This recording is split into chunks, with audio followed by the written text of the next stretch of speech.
everything vibrates, the Kybalion. This principle embodies the truth. Y'all know I love that beginning statement because life, a spiritual life, is about embodiment.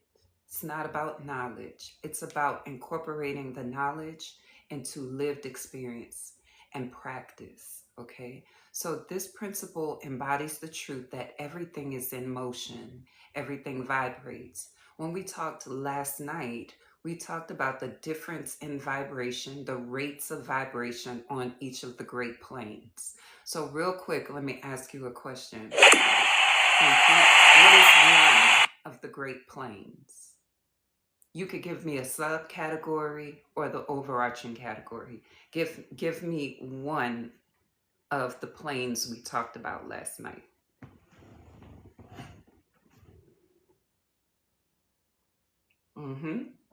Mental. Do y'all remember what else? The physical. Yep. Do you remember what else?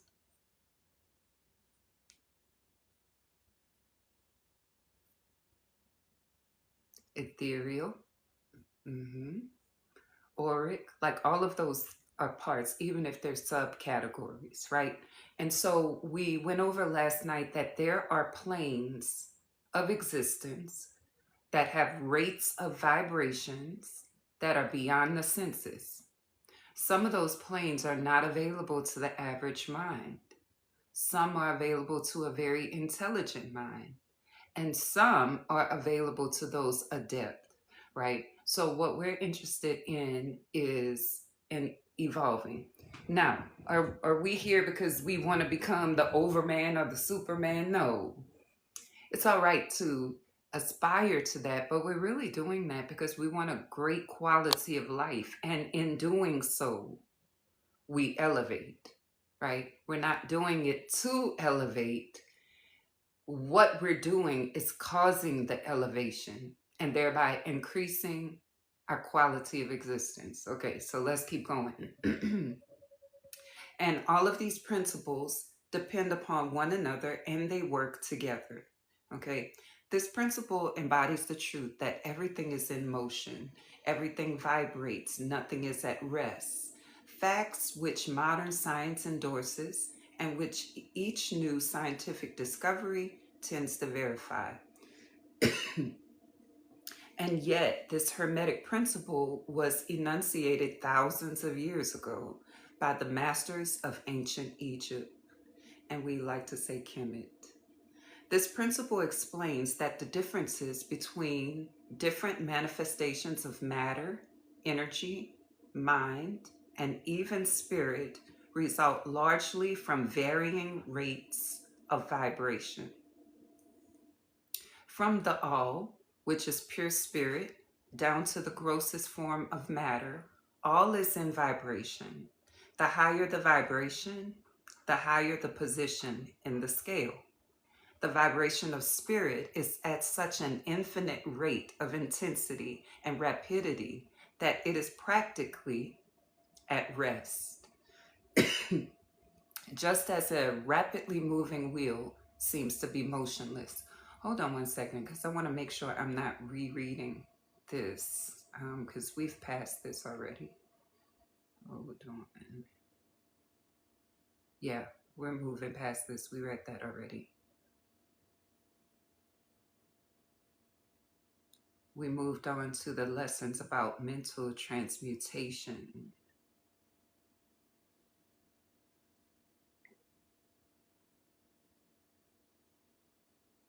Give me one second. We talked about the all is mental, the all is mind, the universe is mental. Yes, we did all of that.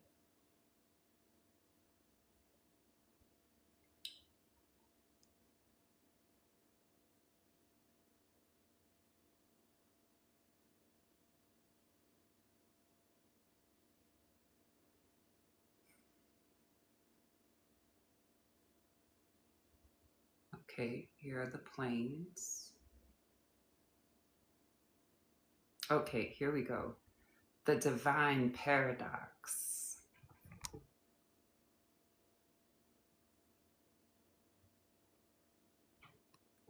Okay.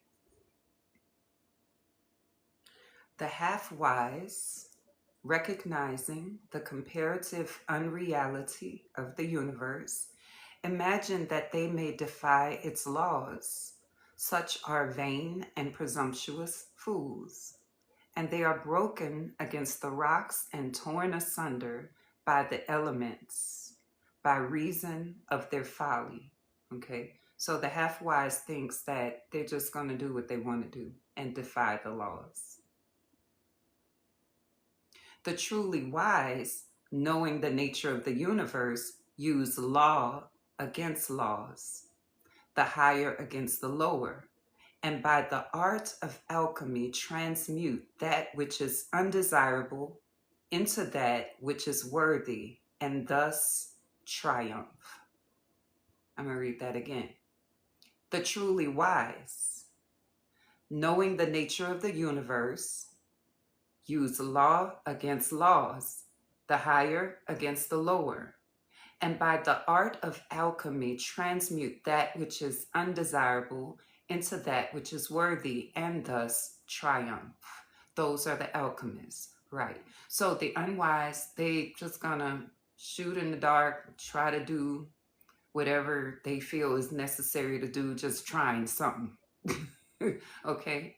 But the truly wise, they understand the nature of the universe, they understand the laws, and they work laws against laws, right? The higher against the lower, and they transmute undesirable into something that they really want, and thus they triumph. Okay? So it says the unwise are torn asunder by reason of their folly. Hey, human rights. No, I'm reading the Kybalion, and here we're talking about alchemy. All right. Mastery. Here we go. This is where you need to pay attention. Mastery consists not in abnormal dreams, visions, and fantastic imaginings, or living. Okay? So you can have your beautiful dreams. You can have all of your experiences, and that's perfect. But mastery doesn't consist of this. This is not mastery. Okay? Have it. Have all of it, but understand you still need mastery. Right? It says, but it does consist in using the higher forces against the lower, escaping the pains of the lower planes by vibrating on the higher. Transmutation, not presumptuous denial, is the weapon of the master. What's the weapon of the master? To know how many past lives you've experienced? What is the weapon of the master? To tap into the Akashic records? To demonstrate magnificent conjuring power? To have millions of followers? What is the weapon of the master? It just said it. It says transmutation, not presumptuous denial, is the weapon of the master. Transmutation. That is the weapon of the master. Is this making sense? This is the paradox of the universe resulting from the principle of polarity, which manifests when the all begins to create. Hearken to it, for it points to the difference between half wisdom and wisdom. It says it's filtering some comments. While to the infinite all, the universe, its laws, its powers, its life, its phenomena are as things witnessed in the state of meditation or dream, yet to all that is finite, the universe must be treated as real, and life and action and thought must be based thereupon. Accordingly, although with an ever understanding of the higher truth, we live in this reality. And there are laws governing this reality. And we must observe the laws of this reality while keeping in mind that this is not all there is. And because we understand this is not all there is, we went over all the planes last night. Then we begin to practice with discipline Number one, learning the laws and the principles, and then transmutation by them. That is the master, the weapon of the master. So it says, the universe must be treated as real, and life and action and thought must be based thereupon. Accordingly, although with an ever understanding of the higher truth. So we got to do all of this and still understand the higher truth. Each according to its own plane and laws. Remember last night we discussed that there are different planes with different vibrations. And we must remember this and govern this reality, right? Hold on one second. Okay. And we must govern this reality, understanding the other planes, the higher planes, and matching our vibration to it.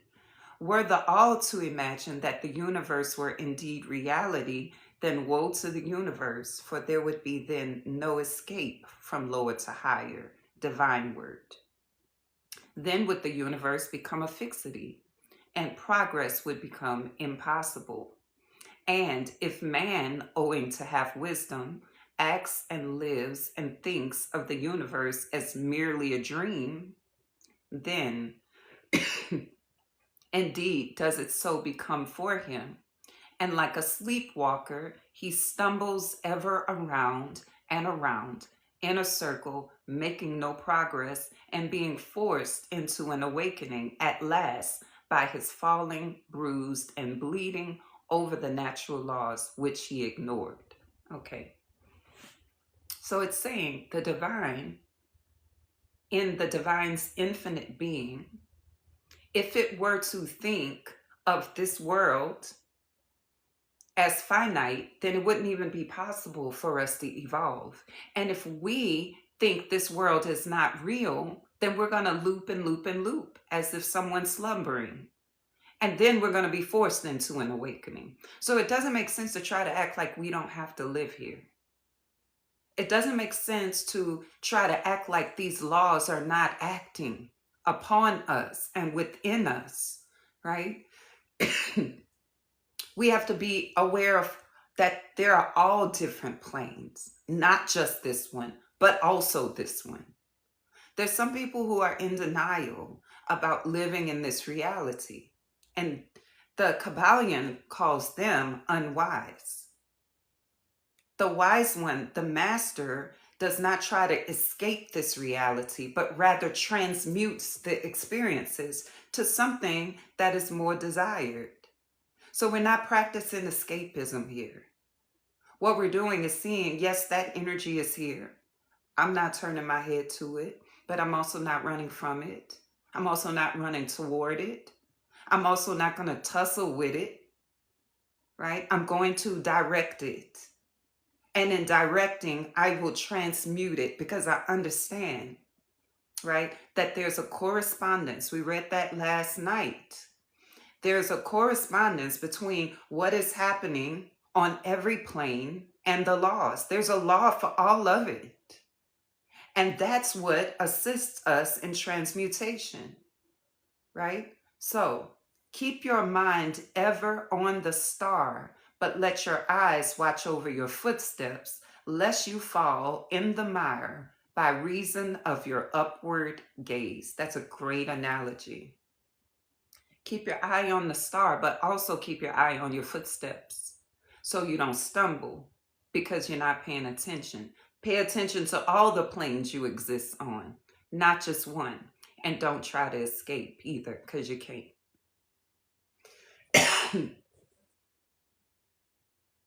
Let's continue. Remember the divine paradox, Greetings 64, that while the universe is not, still it is. That's the divine paradox that we're looking at. So let's look up the word paradox, okay? But first, let me mark this page. I hope I don't lose my place. We're not trying to escape here. If you do, it says you're going to stumble and be forced awake. So whatever you're distracting yourself with, instead of transmuting, is going to lead to some stumbling, to some suffering until you wake up. That's the loop.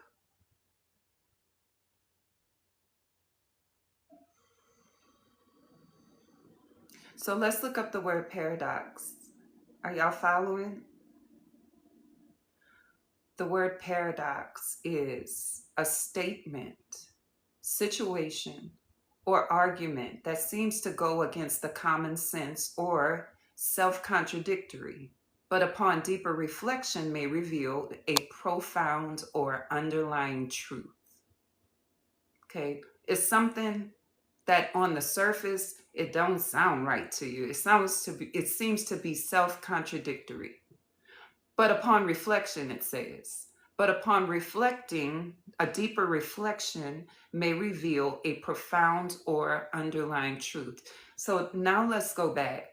Okay, good, you're tracking. This is the divine paradox. The universe is not still, it is. You need to reflect on that deeply. Because you can try to drink yourself out of this experience. You can try to smoke yourself out of this experience. You can physically intertwine yourself with others out of this experience. You try to eat yourself out of this experience. You could try to sleep yourself out of this experience. But this universe is real. You live in it, and you are subject to the laws. And at the same time, the laws are at your disposal. Remember ever the two poles of truth, the absolute and the relative. It says, beware of half-truths. It says, remember the two poles of truth. There's two poles on this continuum. There's the absolute truth and there's relative truth. You need to know that. Because every time you say, well, that's my truth, that's relative truth. We're not trying to govern our lives by relative truth, because relative truth changes. Relative truth shifts when you get new information.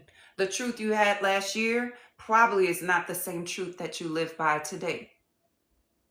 Okay, so you must always remember that there is absolute truth on one pole and relative truth on the other pole. And we want to harmonize with absolute truth. And what is absolute truth but the laws that govern every plane?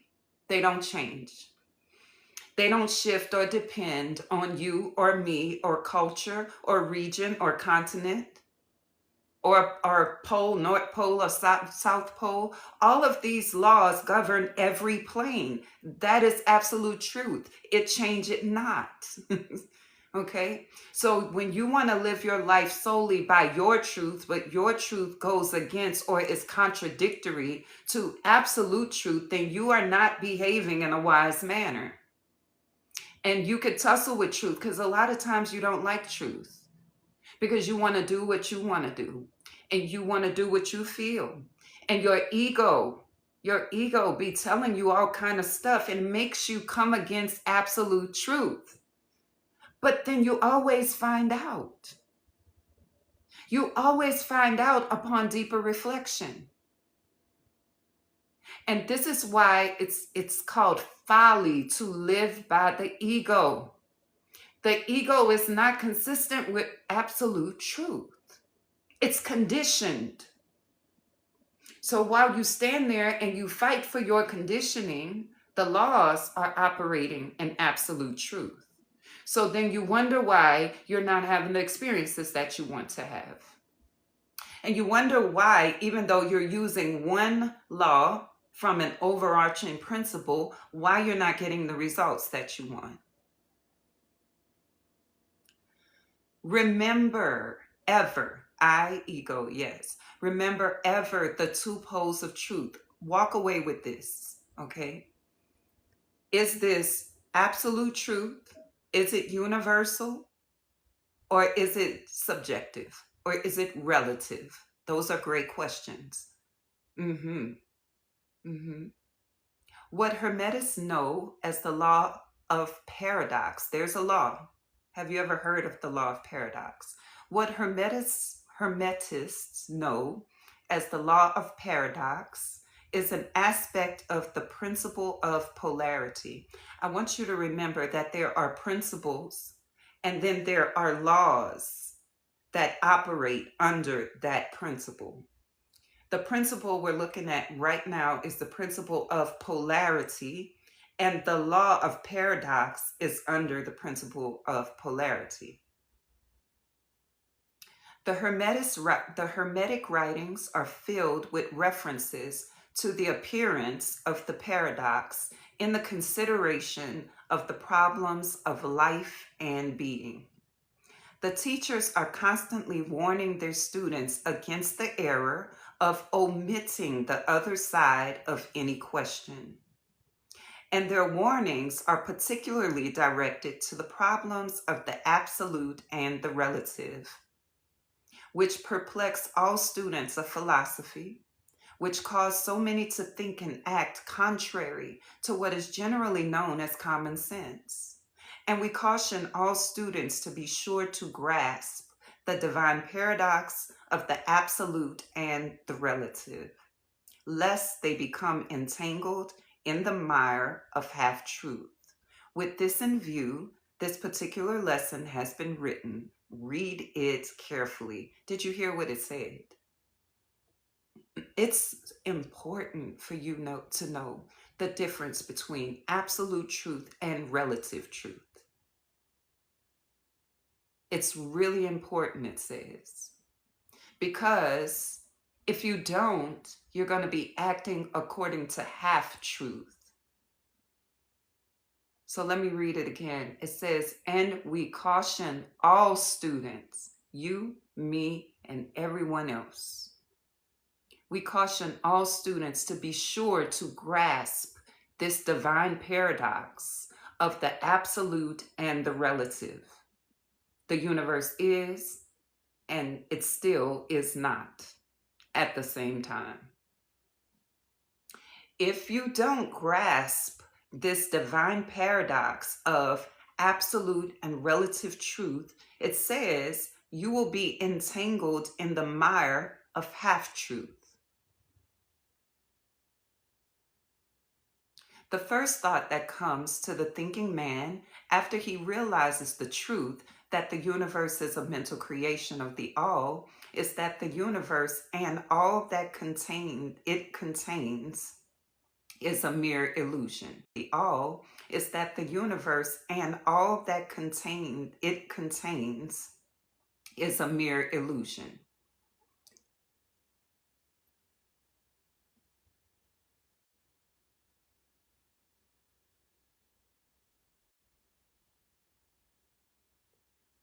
My screen froze for some reason. Let me know when I'm back.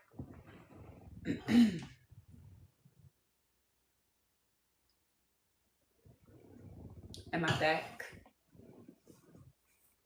So I'm going to read it again. Now, I want y'all, all of you who are spiritual, who say things like time is an illusion, this reality is an illusion. We say this, right?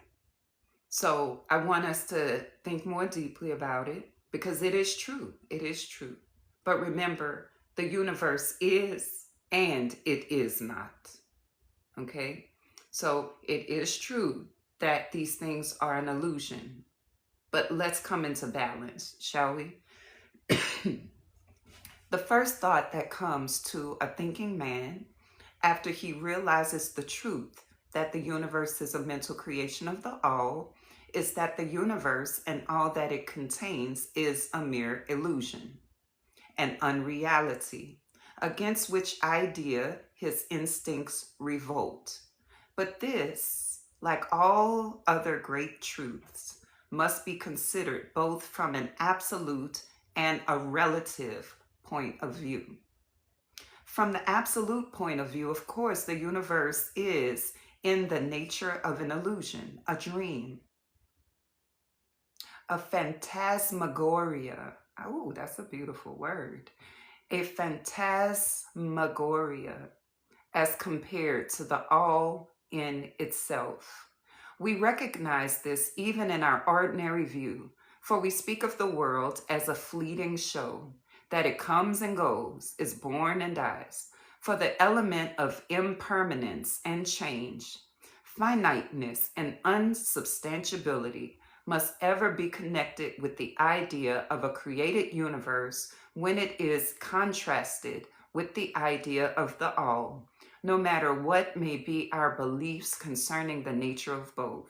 Philosopher, metaphysician, scientist, and theologian all agree upon this idea, and the thought is found in all forms of philosophical thought and religious conceptions, as well as in the theories of respective schools of metaphysics and theology. So, the Hermetic teachings do not preach the unsubstantiality of the universe is any stronger terms than these more familiar to you, although their presentation of the subject may seem somewhat more startling. In essence, we understand that the universe is a construct of the mind of the all. And when we talk about the mind of the all, we're not talking about a thought process associated with a brain.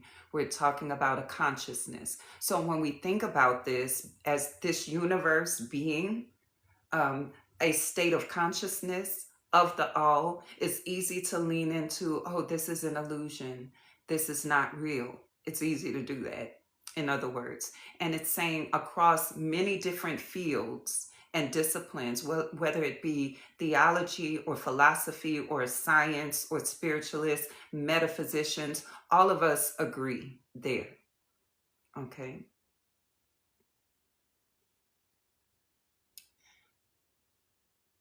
Anything that has a beginning and an ending must be, in a sense, unreal and untrue, and the universe comes under the rule in all schools of thought. From the absolute point of view, there is nothing real except the all, no matter what terms we may use in thinking of or discussing the subject. So we're looking from the point of view of the all. From the point of view of the all, that's taking the highest possible look at everything that exists, we can say, yes, this is an illusion and it's unreal, and there's nothing else that exists outside of the all, if we're looking from that point of view. Hey, tattoo kisses. All right. Whether the universe be created of matter or whether it be a mental creation in the mind of all, it is unsubstantial, non enduring, a thing of time, space, and change. We want you to realize this fact thoroughly before you pass judgment on the Hermetic conception of the mental nature of the universe. Think over any and all of the other conceptions, and we see whether this be not true of them. But the absolute point of view shows merely one side of the picture. Thank you. Did you hear that? So when we look from the absolute point of view, that's only one side of the picture. That's the illusion part. It's unreal. The other side is the relative one. Remember, we're looking at a divine paradox. The universe is real and it also is unreal. And there are two poles of truth, absolute and relative, A, B side. So we just look from an absolute perspective. This is an illusion. Okay? Yes, polarity.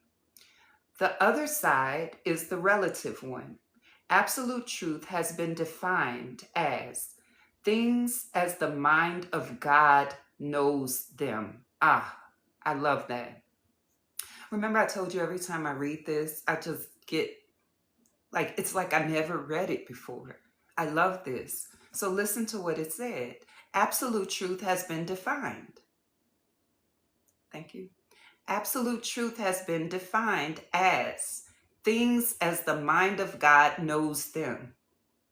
So think about this. If we are here to harmonize ourselves with absolute truth, then we must think of things as God knows them.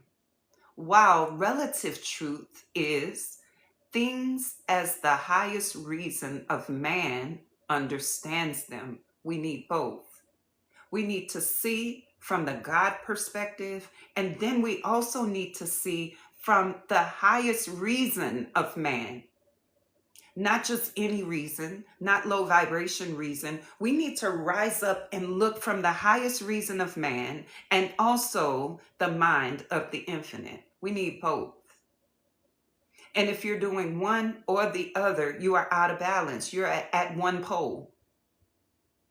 And there's a whole nother reality that you're not attending to. Is this making sense? And so, while to the all, the universe must be unreal and illusionary, a mere dream or a result of meditation, nevertheless, to the finite minds forming a part of that universe and viewing it through mortal faculties, the universe is very real indeed and must be so considered. The universe is real when you look at it from the point of view of a mortal, a finite being consisting in the universe. It's very real. Then, when you take the God perspective, it is unreal. It's an illusion. It's both. And we must live life from both of those perspectives in order to be balanced.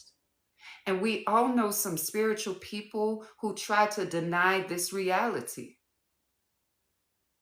Yes, there are laws that can help us defy parts of this reality. Absolutely. We're getting to that part. But before we get to that part, we need to make sure that we're setting up a firm foundation so that you're not unconsciously living from one pole and forgetting that there's the law of divine paradox. People who only want to be spiritually minded, love and light things away, spiritually bypass things, use their affirmations, and don't do any other work, they're at a pole.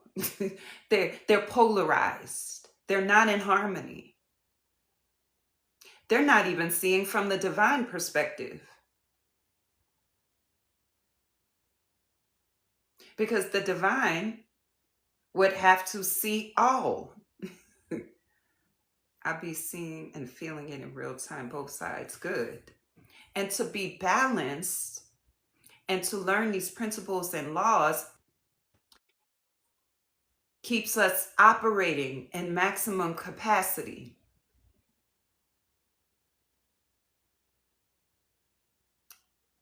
In recognizing the absolute view, we must not make the mistake of ignoring or denying the facts and phenomena of the universe as they present themselves to our mortal faculties. We are not the all. Remember, okay? We're sparks of the all, emanations of the all, right? So you should not deny that there are laws functioning here. If you want to accomplish anything here, even if you're to do it quickly, even if you were to quantum leap, you would still be using laws to do it. If you quantum leap, then you're learning how to apply the laws of the principle of vibration and the principle of polarity. Even if you quantum leap, still, because remember, these laws govern every plane of existence. So if you don't know this, and you're polarized and you're not balanced, now you're trying to quantum leap and not even using the laws. You're hoping, you're wanting, you're desiring to be on another plane, and that's beautiful. But it's time for you to learn some real transmutation, it's saying, and stop being in denial. Because the more you deny, the more you loop. Hey, Ari. And the more you loop, you're not evolving. You're plopping yourself right back down into the same storyline. And the worst part about it is you think you're evolving, but you keep sitting back in that same seat again. Hey, then we got to ask ourselves, are we really transmuting? Or are we creating an illusion through denial? And this means we must take a deep, honest look at what we're doing.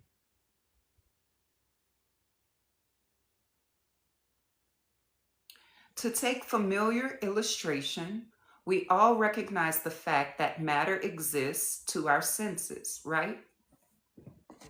Does matter exist to our senses? When you see me, do you see me? Thank you. Creating illusions versus transmuting miracles, there's a difference. Some people just want to hop from cloud to cloud. But in order for you to glide, you must learn how to work with and against the laws of gravity. Okay? Right now, we're talking about here, to your senses as you exist right now. Okay? We all recognize the fact that matter exists to our senses. We will fare badly if we do not. And yet, even our finite minds understand the scientific dictum that there is no such thing as matter from a scientific point of view. That which we call matter is held to be merely an aggregation of atoms, which atoms themselves are merely a grouping of units of force called electrons or ions vibrating and in constant circular motion. To our senses, this pillow is. To our senses, my voice is. It says, we kick a stone and we feel the impact. It seems to be real, notwithstanding that we know it to be merely what we have stated above. You kick the stone, you hurt your toe.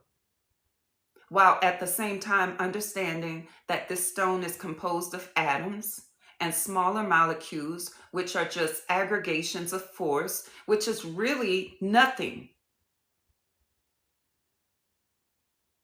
Yet you feel the impact of it. You must acknowledge both, right?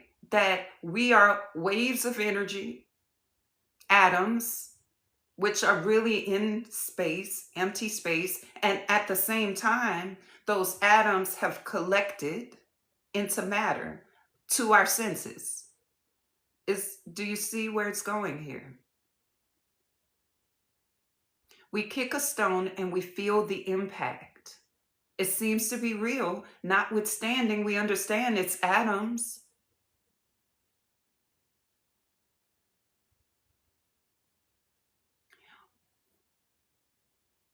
But remember that our foot, which feels the impact by means of our brain, is likewise matter. So constituted of electrons, and for that matter, so are our brains. And at best, if it were not by reason of our mind, we would not even know the foot or the stone at all. You kick the stone, you feel it. You also realize this is a ball of energy. Your foot is a ball of energy connected to another ball of energy, transmuting signals. And all of the energy is not solid, it's space, it's open, it's waves. Then again, the ideal of the artist or sculptor, which he is endeavoring to reproduce in stone or on canvas, seems very real to him. The thing in his mind that he wants to create, it's real. So do the characters in the mind of the author or the dramatist, which he seeks to express so that others may recognize them. What's in your mind is real, and even though your mind is matter, and it also is nothing at the same time. And if this be true in the case of our finite minds, what must be like the degree of reality in the mental images created in the mind of the infinite? Oh, friends, this is what it says. It says, oh, friends, to mortals, this universe of mentality is very real indeed. It is the only one we can ever know, though we rise from plane to plane, higher and higher in it. To know it otherwise by actual experience, we must be the all itself. Okay, so this universe is real. No matter how high we vibrate, we still exist within the mind of the all. And so the only way to know this universe is in the mind of the all, because we already have set the premise that the all can't be the all if there's something outside of it. So there's nothing outside of the all. And so we can only know this universe from being inside the mind of the all. Otherwise, we would be the all. There's only 2 points of view. The all point of view, and then the point of view of everything else, whatever plane it exists on. Okay?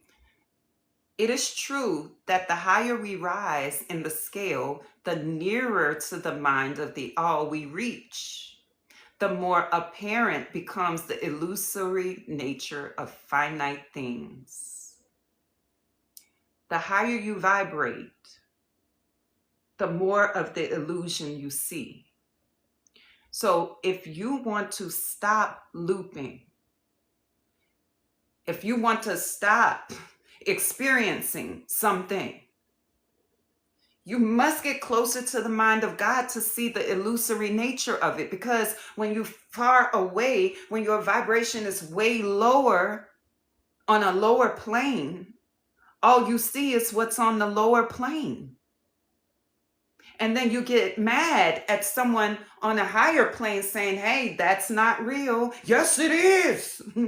How dare you tell me that this is not real? But if you have the desire to evolve, you would stop and go, okay, what plane is this being vibrating on? And let me see where I can come up in my divine mind. Hey, William.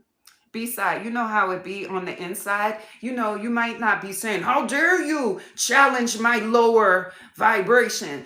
You don't be looking like that, but it be like that on the inside. Don't you be rising up like, who are you to tell me that I must vibrate higher? It be just like that. You get all contracted inside. The audacity of them to tell me something is low in me. Let me stay low. But no. So we need not to dwell upon the features of the illusion, but rather let us, recognizing the real nature of the universe, seek to understand its mental laws and endeavor to use them to the best effect in our upward progress through life. Let me read that again. You can say this is an allusion to the cows come home, but you must also be practical. So it says, let's not dwell upon the feature of the illusions. We got that. It's an illusion. Now what? Let us, recognizing the real nature of the universe, seek to understand its mental laws. Seek to understand what? How you want to be seen and how you want people to address you. Does it say that? It says, seek to understand mental laws. Seek to understand mental laws.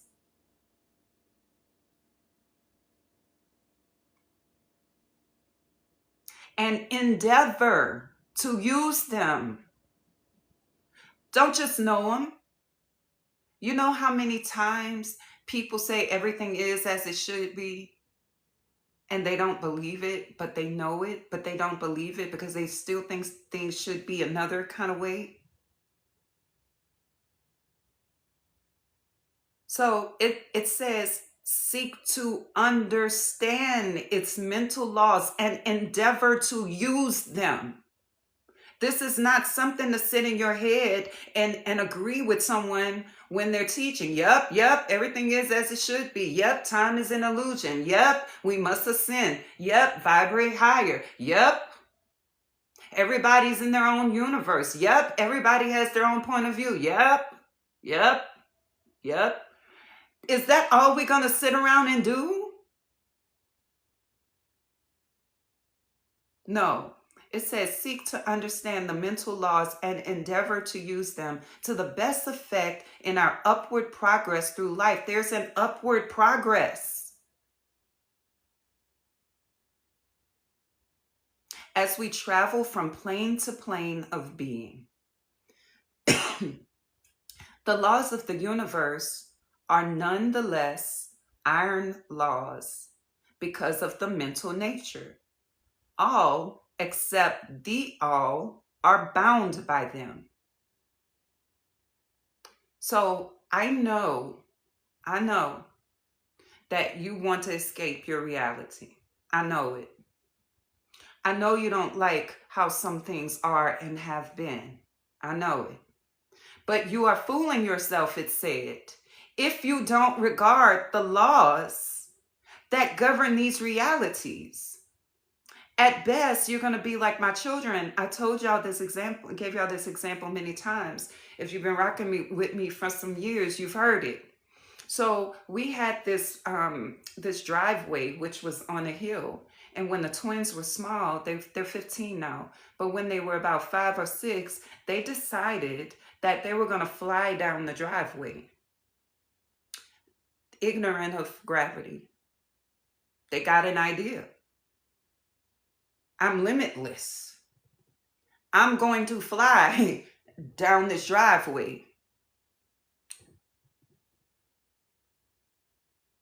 They don't understand gravity. They don't understand how to use gravity or go against gravity with some aerodynamic laws. They don't understand none of that. They just want to jump down the driveway and fly. So first they start jumping. They come back down. They go, I need something to help me fly, because they saw on TV that things that fly have like wings or something to catch the air. So they went and got a comforter off the bed, and they decided that was going to be like a parachute. The comforter is too heavy. See, they don't understand, or they didn't understand, but they still trying to do it. No wisdom, no knowledge of any laws, just an idea. So I said to them, I said, you're going to have to develop some kind of motor to help you resist gravity so it can go upward with force enough to break gravity. You must release yourself from the hold of gravity first. You need to do that. No, we're going to fly. They went and made cardboard wings. And they didn't fly. So somebody might jump into the divine mind and say all things are possible.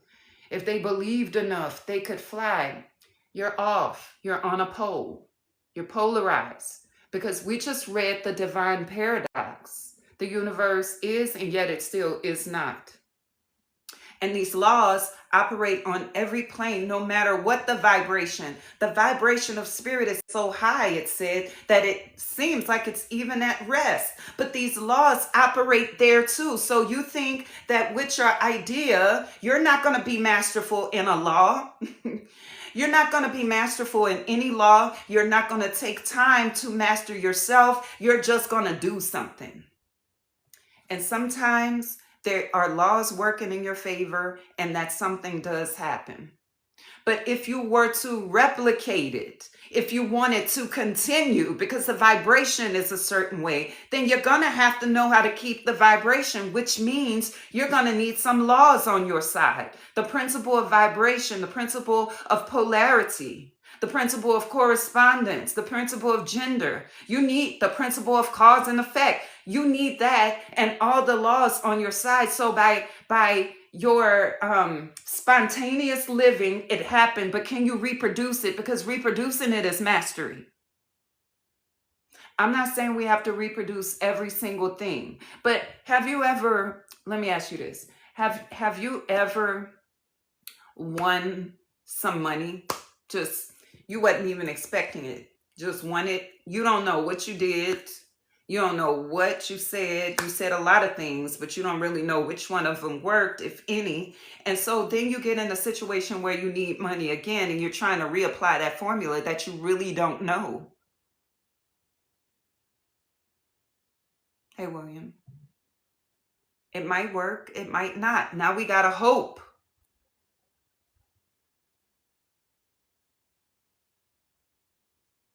Hope is good. But this is about mastery. This is for the practitioner. This is not for the person who says, I'm free. I don't want to learn all that. I don't want to self-mastery. I just want to quantum leap into different vibrations or whatever. You're coming back down to your most basic one eventually. Okay? So let's continue. And then I'm going to wrap it up. All except the all are bound by these laws. What is the infinite mind of the all?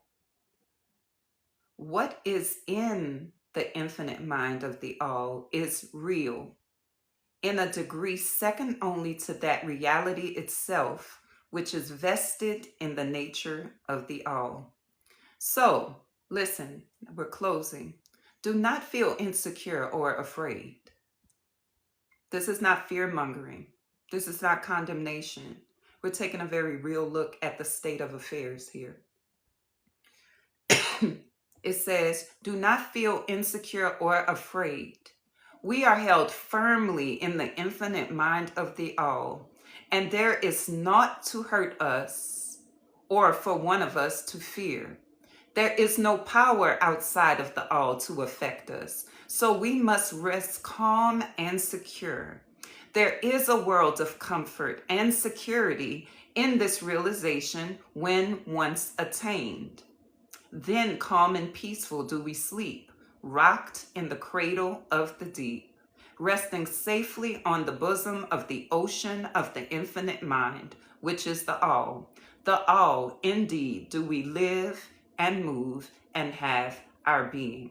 Matter is none less matter to us. While we dwell on the plane of matter, although we know it to be merely an aggregation of electrons or particles of force vibrating rapidly, gyrating around each other in the formation of atoms, the atoms in turn vibrating and gyrating, forming molecules, which the latter in turn form masses of matter, nor does matter become less matter when we follow the inquiry still further and learn from the Hermetic teachings that the force of which the electrons are but units is merely a manifestation of the mind of the all, and like all else in the universe is purely mental in its nature, while on the plane of matter we must recognize its phenomena. We may control matter, as all masters of higher or lesser degree do, but we do so by applying the higher forces. We commit a folly when we attempt to deny the existence of matter in the relative aspect. We may deny its mastery over us, and rightly so, but we should not attempt to ignore it in its relative aspect, at least so long as we dwell upon this plane. Nor do the laws of nature become less constant or effective when we know them, likewise to be merely mental creations. They are in full effect on the various planes. We overcome lower laws by applying the still higher ones. And in this way, only. But we cannot escape the law or rise above it entirely. Nothing but the all can escape the law. And that because the all is the law itself. So let's go back really quick. It says we overcome the lower laws by applying still higher ones. We don't overcome the law because we're tired of it and just decide that we're going to deny its existence and hope for something else. It says we overcome the lower laws by applying the still higher ones, and in this way only. But we can't escape the law entirely. Nothing but the all can escape the law. And that's because the all is the law itself, from which all laws emerge. The most advanced masters may acquire the powers usually attributed to the gods of men, and there are countless ranks in being. And in the great hierarchy of life, whose being and power transcends even that of the highest masters among men, to a degree unthinkable by mortals, but even the highest master and the highest being must bow to the law and be as nothing in the eye of the all, so that even the highest of these beings, whose powers exceed even those attributed by men to their gods, even if these are bound by and subservient to the laws, then imagine the presumption of mortal man and our race and grade,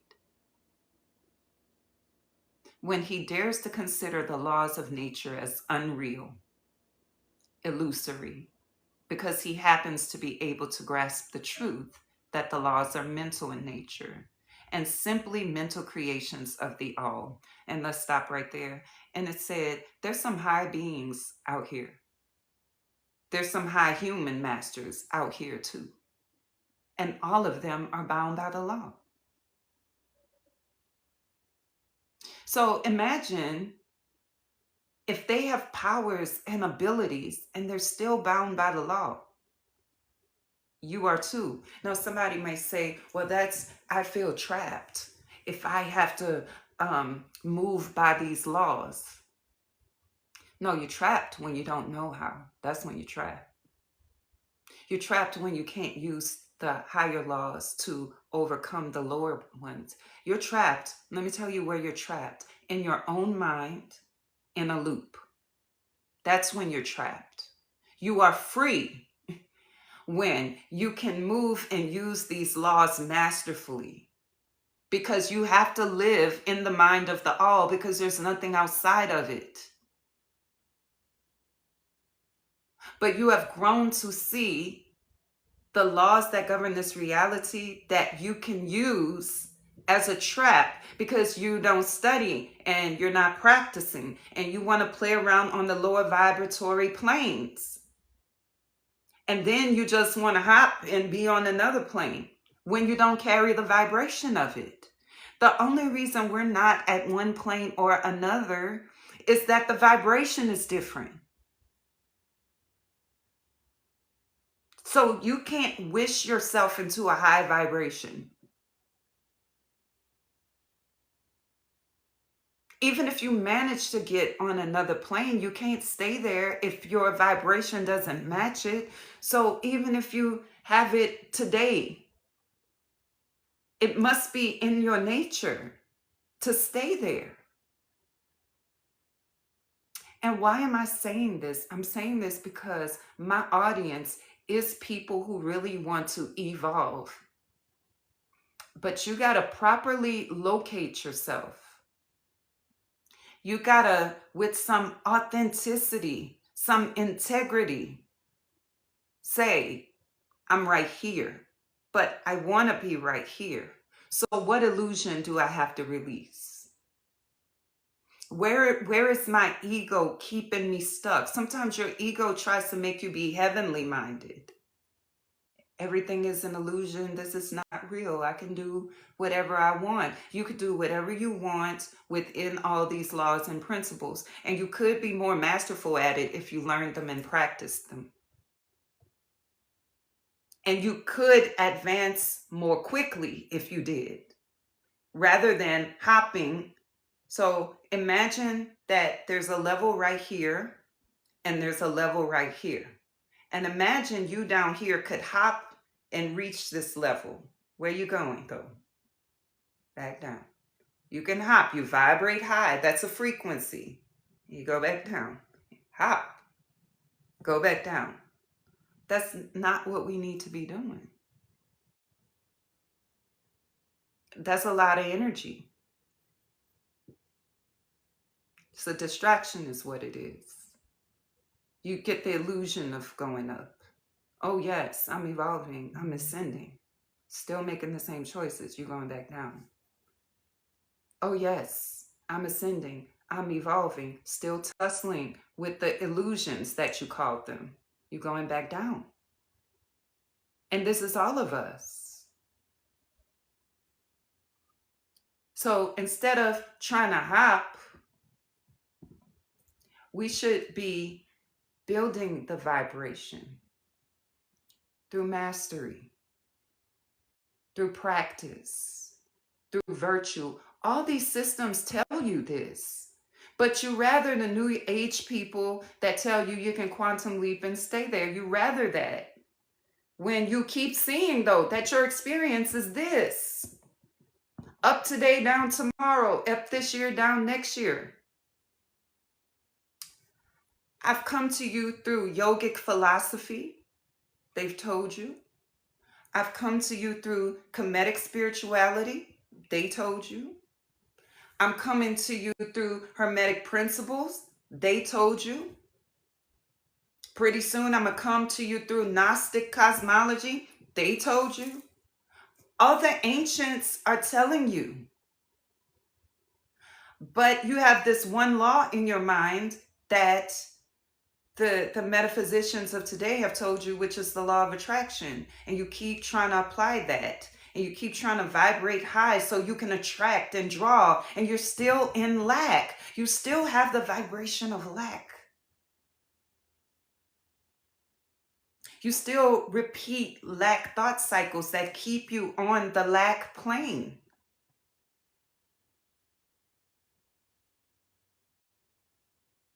Yeah. And when we know that, we can take one step, and one step is profound. One step is vibrationally profound. To say, I'm not going to say that to myself anymore. That's a huge step. That's a quantum leap too. But that's one you can practice. That's one that you can practice right away. That's a quantum leap too, you know. You can quantum leap to this level rather than trying to quantum leap up here. Even those who study and practice occult and spirituality, they'll tell you, even with your spell work, start with something small and build your confidence, and then bigger and build your confidence. And then you have a system that you can replicate and expand and enhance, right? So that's why even when you sit and you write however many times, I am a millionaire, I am a millionaire, I am a millionaire, but your mind does not vibrate on that timetable. So maybe you could start saving $100 a month and start vibrating like that, and then save $500 a month and vibrate like that, and then save $1,000 a month and vibrate like that, and save $5,000 a month. Generate it so you can save it.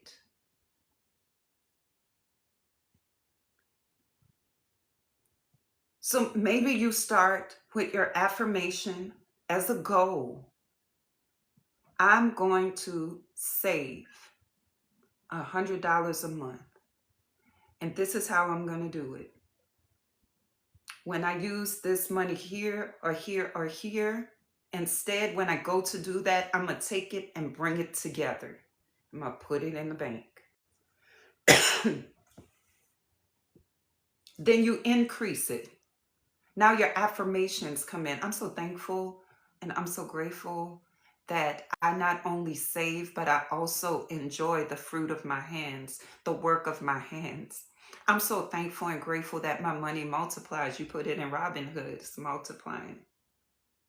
You make digital products, it's multiplying. You start a business, it's multiplying, and you're consistent with your business, and you don't let lack pull you down. Now, you are entering the mind of the millionaire. You hit the mind first before the money. You hit the wealth mind first before the money. Now, you can get the money because you have a mind of spontaneous winnings, and you're going to spend it, because the mind of a millionaire doesn't work like the mind of a person that never had money but got it. It's two different vibrations. So you can be a millionaire in your bank account, but your mind is still down there. So maybe if you're a millionaire and that's what you know, go pick up some books about millionaires and think in that vibration. As opposed, and also in addition to writing your affirmations, do that too. But you need some other laws, not just the law of attraction. What I just mentioned just now is the principle of vibration. The law of attraction can operate under the principle of vibration.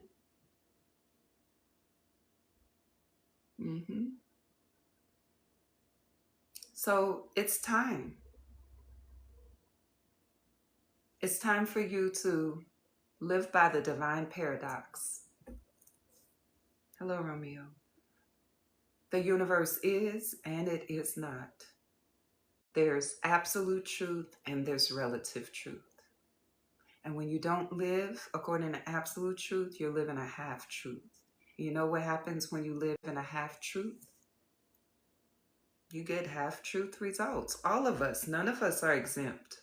It said the law acts upon all of us, or we can use the laws, the higher laws, against the lower ones. So then all laws are not created equal. The Kybalion, the study, the masters said it. All laws are not created equal. So what if there's a higher law acting above the law of attraction and you don't know it? So you're wondering why the law of attraction is not working for you. And the reason I say that, because most people who have heard of the law of attraction, so it's easy to talk about.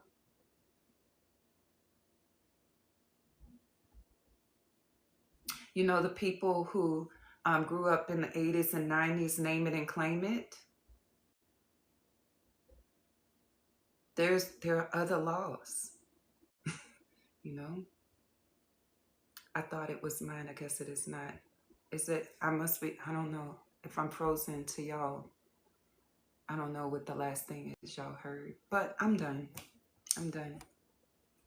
I appreciate y'all hanging out. It's telling me my connection is good, but several people just said it was freezing, so it probably is freezing.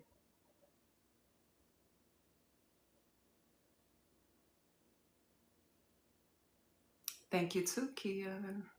It just unfroze. Yeah, I don't know what happened, but I'm pretty sure y'all heard what you needed to hear. I'm pretty sure. I think the last thing I said was there are higher laws. Not all laws are equal.